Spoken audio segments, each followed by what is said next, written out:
Amigas, amigos, olá! Gerações roubadas. A expressão é utilizada para designar um processo nefasto de rapto de crianças indígenas na Austrália entre o ano de 1910 e 1970. Entretanto, essas práticas horrendas não são restritas ao território australiano, à sociedade australiana. Coisas parecidas aconteceram mais ou menos na mesma época, um pouquinho antes, ainda um pouquinho depois, nos Estados Unidos e no Canadá. As escolas residenciais canadenses e também os internatos indígenas nos Estados Unidos. No Brasil nós não temos algo análogo às gerações roubadas, nós tivemos várias outras formas de maus tratos às populações indígenas, mas não deixa de haver coisas que dialogam aqui no Brasil hoje com a ideia de gerações roubadas. Vamos ter isso como tema do nosso podcast de hoje, os maus tratos às populações indígenas, em especial às populações mais jovens, na lógica de gerações roubadas. Para tanto, nós precisamos averiguar dois conceitos importantes na antropologia: relativismo cultural e etnocentrismo. Por etnocentrismo, nós entendemos a avaliação de outras culturas usando a própria como referência e ponto de partida. Dessa forma, os meus valores culturais são entendidos como os corretos, ou como, ao menos, superiores aos demais, de outras pessoas que têm outras relações sociais, ou especialmente de outros povos, com uma diferente formação cultural. Consequentemente, nós passamos a ver os diferentes povos a partir de uma lógica hierarquizada e com senso de superioridade, porque, na lógica etnocêntrica, os meus valores do meu povo são valores superiores aos valores do outro povo. Dada essa assimetria, uma terceira característica se impõe: a justificativa da dominação, tendo em vista essa desigualdade de apropriação de humanidade. Gente, a antropologia vai surgir em grande parte, vai se desenvolver fortemente com vistas à negação ética e cognitiva da noção de etnocentrismo, à luz do conceito de relativismo cultural. E o que seria esse relativismo cultural? No relativismo cultural, a perspectiva é outra. As crenças, valores e práticas de um indivíduo só devem ser compreendidas e julgadas a partir do contexto cultural daquele indivíduo ou sociedade. Entender o outro é reconhecer a coerência do seu próprio mundo. Há valores que são distintos dos meus. Eu não entendo porque eu estou olhando na ótica do meu sistema cultural. Se eu olhar na ótica do outro sistema cultural, eu posso entender a legitimidade daquelas práticas, a legitimidade daqueles costumes. E é justamente dentro desta oposição de relativismo cultural e etnocentrismo que nós vamos entender a ideia de gerações roubadas australianas, uma prática etnocêntrica. Na Austrália, entre 1910 e 1970, como eu disse na abertura, o sistemático rapto de crianças indígenas que eram colocadas em instituições escolares da sociedade dita branca australiana. O objetivo era a assimilação forçada. A leitura era de salvação da criança indígena com a sua cultura inferior, inserida dentro de uma cultura branca australiana superior. Mas também nós temos, não só na Austrália, no Canadá, as escolas residenciais, nos Estados Unidos, os internatos indígenas. Tudo isso criava um primeiro problema óbvio e bastante grave, porque roubar uma criança não é tirar apenas a criança da sua casa, é tirar a criança do seu modo de existir. A criança se entende como ser humano dentro daquele sistema cultural. É você tolher o modo de existir daquela criança. A criança que eventualmente será o adulto, que eventualmente comporá as próximas gerações. Então é também essa prática de gerações roubadas, é também roubar o futuro de um determinado povo indígena. São práticas, como eu disse, muito, muito nefastas, que encontravam uma sistematização nos Estados Unidos dos seus internatos indígenas. Um expoente desses internatos indígenas era o General Pratt, que viveu entre 1840 e 1924. Ele foi fundador da Escola Carlisle, Escola Industrial Indígena. Ele tinha uma máxima, essa máxima é atribuída a ele. Dizia o General Pratt: mate o índio, salve o homem. Então, uma prática pedagógica na sua escola Carlisle, uma prática pedagógica nessas escolas americanas, canadenses, australianas, de eliminação do indígena dentro da pessoa, de manutenção de valores da sociedade dita branca, né? E, vejam, a designação a mais explícita, mate o índio. Isso acontecia de diferentes formas e até mesmo na prática. Primeiro, nessas escolas, tanto no Canadá quanto na Austrália, quanto nos Estados Unidos, havia a proibição às crianças indígenas de práticas culturais inerentes aos seus povos originários, em especial o idioma. Essas crianças sofriam castigos mediante a sua transgressão, mas o seu sofrimento era cotidiano de diferentes formas: castigos físicos, violência sexual e a morte física de milhares dessas crianças. Como a gente pode averiguar no artigo da revista The Conversation, de outubro de 2024, diz o artigo: a secretária do Interior dos Estados Unidos, Deborah Haaland, declarou que todas as famílias indígenas americanas foram impactadas pelo trauma e terror dos internatos indígenas. E minha família não é diferente, diz a autora do artigo. A autora é Rosalind Lepier, professora de História da Universidade de Illinois. A autora ainda complementa: uma das histórias mais horríveis que minha avó materna compartilhou com os netos foi de ter testemunhado a morte de outra aluna. Ambas tinham menos de 10 anos. A aluna morreu envenenada depois que colocaram soda cáustica em sua boca como punição por falar uma língua indígena. Isso era uma exceção, a morte dessa menina de 10 anos com soda cáustica na boca? Foi uma exceção? Não, segundo a reportagem da BBC News Brasil de junho de 2021. O título é Os chocantes relatos sobre internatos onde morreram 6.000 crianças indígenas no Canadá. A aterrorizante descoberta dos restos mortais de 215 crianças que estudavam em um desses internatos, a Escola Residencial Indígena Kamloops, colocou novamente em discussão os abusos cometidos nessas instituições. Não se trata de uma exceção. Tratava-se de uma regra nessas escolas australianas, canadenses e americanas, os maus tratos que culminavam não apenas com a morte psicológica do indígena, mas também, frequentemente, com a morte física dessas crianças. Daí as consequências dessas escolas para as crianças e para as comunidades. Primeiro, a perda da língua. Linguicídio, poderíamos dizer, mais ainda, destruição da identidade e a ruptura de transmissão de conhecimento. Vamos pegar esse ponto, a transmissão de conhecimento. Na nossa sociedade, é uma sociedade alfabetizada e com institucionalização do ensino. Então nós temos a escrita. E além da escrita, o conhecimento é transmitido de uma geração para outra através das instituições escolares, da escola em diferentes níveis. Muitos povos originários, na Austrália, no Canadá, nos Estados Unidos e no Brasil, são povos que originalmente não têm língua escrita. E a transmissão de conhecimentos ocorre de maneira oral, intergeracional, não tem língua escrita.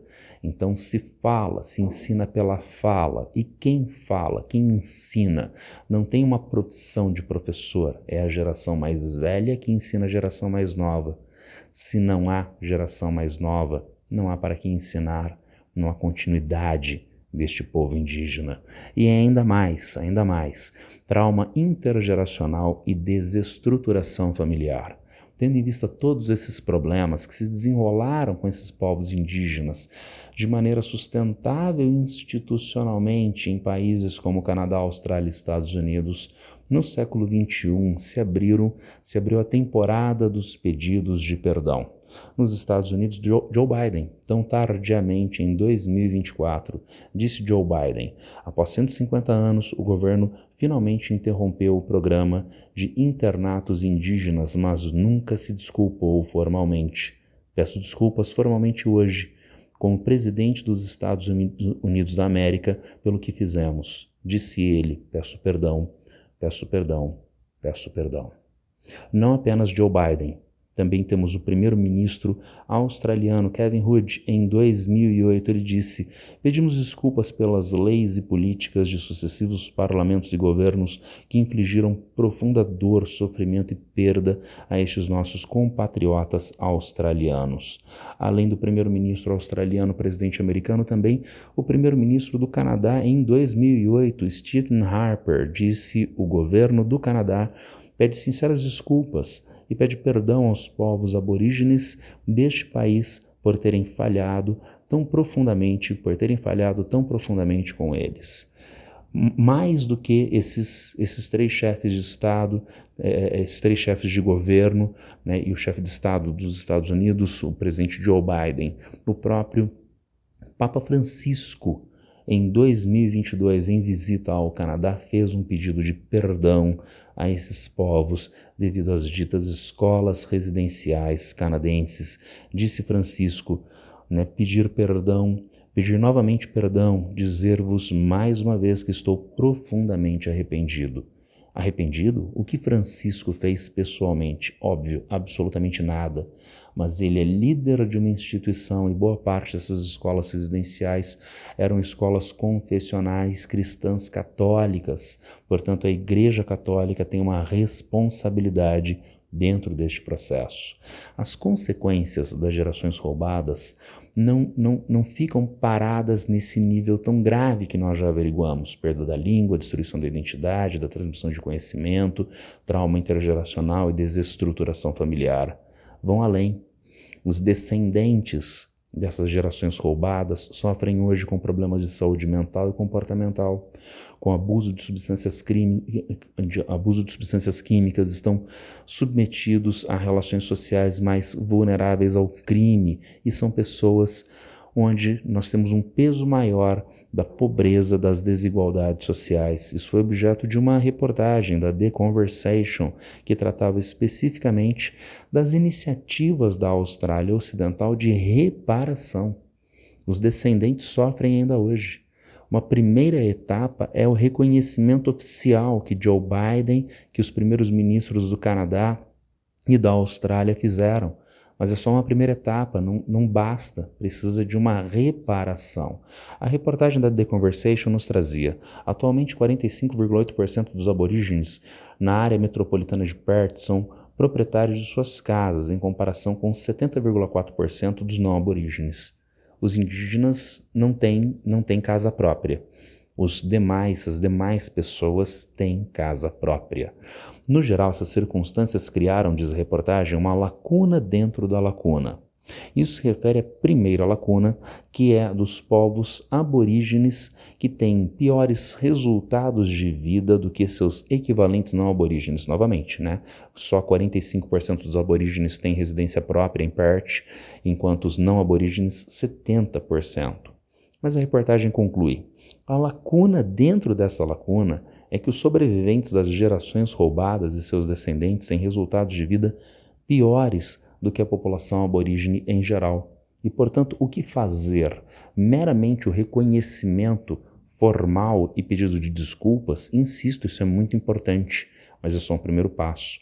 Há que se criar as políticas públicas de reparação dos descendentes que estão vivos, que mantêm ainda hoje a ideia de gerações roubadas e toda a mácula da sociedade que produziu isso ainda na atualidade. Como eu falei no início do podcast, nós não temos nada parecido com gerações roubadas aqui no Brasil, ou melhor, temos coisas que dialogam com essas gerações roubadas. Temos aqui uma reportagem da Le Monde Diplomatique Brasil. O título é: Como atuam missionários para evangelizar indígenas na Amazônia. A reportagem destaca que isso é um fenômeno antigo e ainda presente, mas que ganhou muita força durante os 4 anos de governo Bolsonaro. A reportagem destaca que o principal alvo desses missionários religiosos tanto missionários brasileiros como estrangeiros aqui no Brasil, são os chamados povos indígenas em isolamento voluntário. Vamos nos prender um pouco a isso. O que são indígenas em isolamento voluntário? Primeiro é aquilo que nós chamávamos antigamente, precariamente, de povos não aculturados. Eles não conhecem a sociedade brasileira, então eles não têm a cultura brasileira não chegou a eles. É uma expressão péssima, todo mundo tem cultura, então não se usa hoje a ideia de povos não aculturados. A gente usa a expressão indígenas em isolamento voluntário. Eles estão isolados, eles não conhecem a sociedade brasileira. Por que eles estão isolados? Porque eles querem, é voluntário. Haverá rompimento deste isolamento quando o indígena, que é autônomo nesse processo, quando o indígena quiser fazer esse rompimento. Indígenas em isolamento voluntário, portanto. Nós encontramos esses indígenas como talvez o grupo mais vulnerável que existe na atualidade em escala mundial. Existem diferentes grupos que podem ser considerados como grupos vulneráveis, população LGBTQIA+, imigrantes em diferentes países, populações com deficiências físicas, populações pobres, são grupos vulneráveis, mas os indígenas em isolamento voluntário talvez tenham uma camada que nenhum outro grupo tenha. Vamos imaginar, por exemplo, um grupo vulnerável, pessoas em condições de rua. Mas a pessoa em condições de rua sofre diferentes tipos de maltratos físicos e psicológicos e frequentemente marcados pela ilegalidade, pela criminalidade contra essas pessoas. Entretanto, mesmo sendo uma pessoa em condições de rua, ela pode denunciar as ilegalidades que ela sofreu a um policial. Um comerciante da cidade vê a ilegalidade e denuncia a um policial, denuncia a um promotor de justiça e assim sucessivamente. Então é possível para pessoas LGBTQIA+, para uma pessoa em condição de rua, para um imigrante, a quem um indígena em isolamento voluntário denunciará os maus tratos, a ilegalidade a ninguém, porque ele não tem contato com o restante da sociedade brasileira.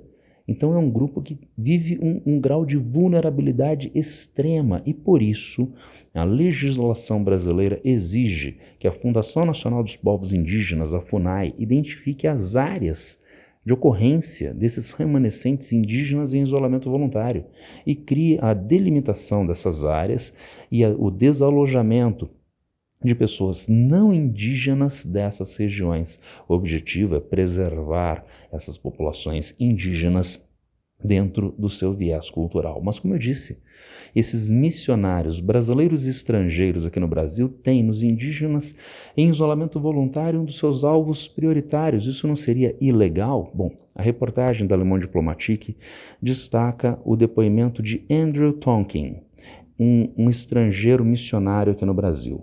Diz Tonkin: acredito que Deus tenha colocado os governos e nós obedecemos às leis dos seres humanos. Respeitamos os governos e obedecemos, até o ponto em que eles ensinam ou falam contra a palavra de Deus.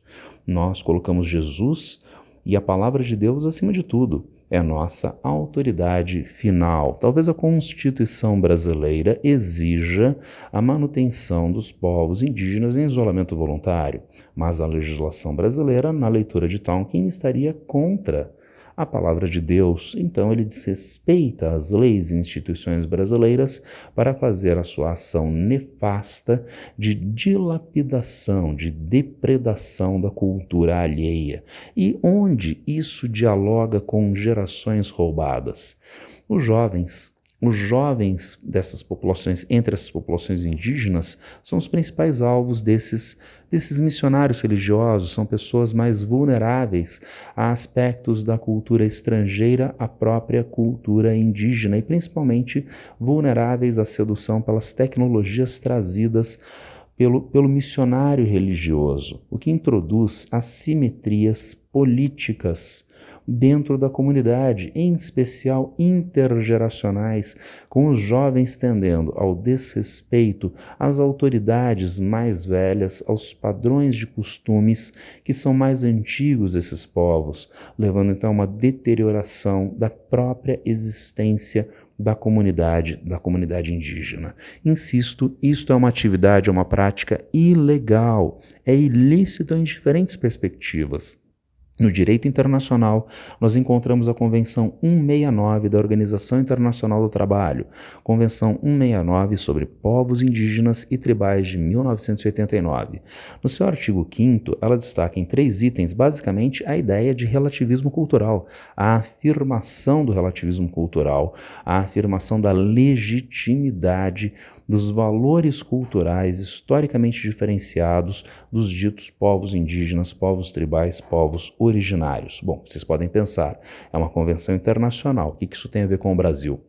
O Brasil é Estado parte dessa convenção, isto é, o texto da Convenção 169 da OIT, na íntegra, faz parte da legislação brasileira e não está em contradição com o artigo 231 da nossa Constituição, que trata dos povos indígenas. Portanto, a Convenção faz parte do nosso ordenamento legal, a Convenção está dentro do campo constitucional. A ação missionária na região amazônica pode estar afrontando essa convenção no direito internacional e a própria legislação brasileira. E, finalmente, um último aspecto importante, porque a ideia de gerações roubadas, a ideia de dilapidação da existência dos povos indígenas dialoga com genocídio.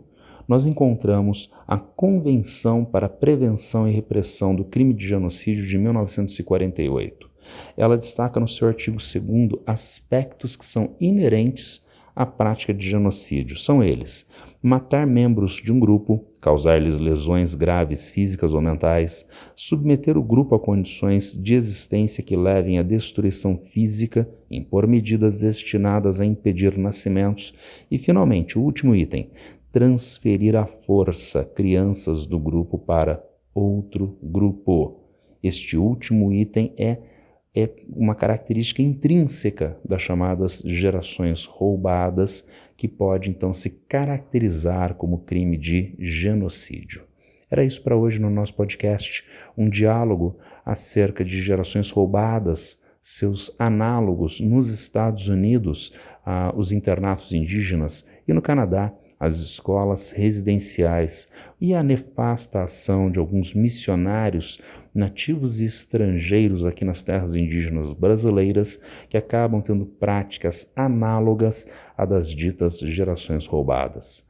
Quem tiver algum problema, já sabe, é só me encontrar a qualquer tempo nas redes sociais. Abraço para todas e todos e boa sorte.